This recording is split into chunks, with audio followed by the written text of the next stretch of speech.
I don't know. Like I said, I don't really want to have a shameless Keller plug, but I do I like don't the even think idea I of. could pull that off if I wanted to. What do you mean? I mean, not shamelessly anyway. I could do it shamefully. No.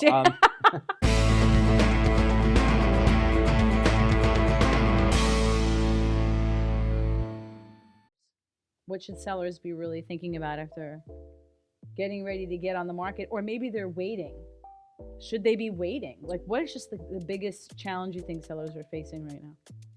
Sellers should be putting their houses on the market, and that's no joke. That's not something. But we are we are at such a critically low inventory Yeah. that, I mean, so if It's you want to true. talk about market trends a little bit, we'll integrate some of that. But Mhm. right now, in late September of 2023, we're at this super interesting little market nugget, which might not happen again for quite a while. But we have like historically low available inventory of residences. Like very few houses on the market available to buy, which again, according to economic models, that means prices should go up. Buyers should be fighting like crazy for them, right? It should be bananas for the sellers. Right. Everyone should list their house today. But But we're also confronted with what feels like really high interest rates because they've gone in the space of just over a year now. I think it was the summer of 2022. They were still in the threes, and now I think, and now we're in September they 23. started going up at the end of 21. Okay. I remember that. 'Cause Okay, as maybe soon as I maybe it's been closed, a couple it years now. started going up. I was like, oh my God. So yeah, like early 2022 started to, but now we're like at 6-7%. So 6-7% feels like a lot, and it certainly affects the buying power. But you still have people that need houses. You still have people that need to buy, and they're approved. They have the means to purchase. The houses, there just aren't that many houses to buy. So it's interesting because you've got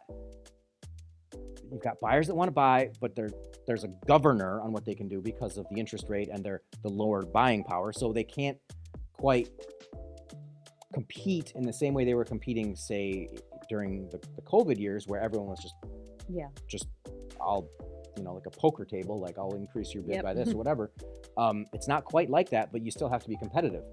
So if someone is thinking about selling and they have if there's life reasons to sell, first of all, if there's life reasons to sell, right? Yeah. Life is life. You gotta do you. Don't time it for the market. That's the same thing with buyers. Don't time, buy if you need to buy. Sell. There's always going to be opportunity for sure. But it actually is a good time because prices have remained relatively close to those peaks without dropping too much. They're stable, but we're still above what was the trend line for real estate values. So you guys would be looking, it would be like that. But so that somehow, despite the increased rates, prices are managing to stay pretty steady. I think it was actually 7%. We're still 7% above the trend line. So naturally, as time goes on, your house is just going to be worth more, just because of all kinds of different economic factors. So we're still 7% above what it would be if we were just to draw the line and say, hey, this is what it is.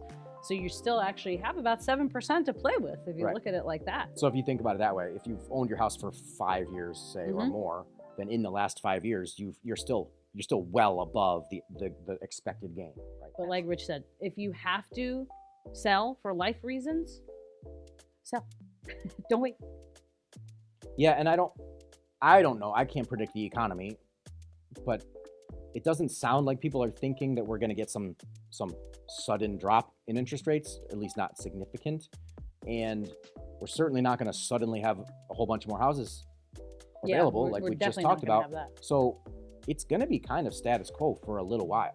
Yeah. I would say probably at least a year of almost the same exact situation we're in now. Yeah, I think yesterday when we were talking about it, it was for the next 24 months. It is possible in 24 months that it could dip into the fives, and it would be the high fives, and that actually could be enough. I mean, this might not be on topic exactly, but there's an element of it where, I guess a lot of people do real estate as investments or to make money, right? That's the whole goal. But for the people that are in the bracket where this is your life, you live in a house, you're going to buy your next house.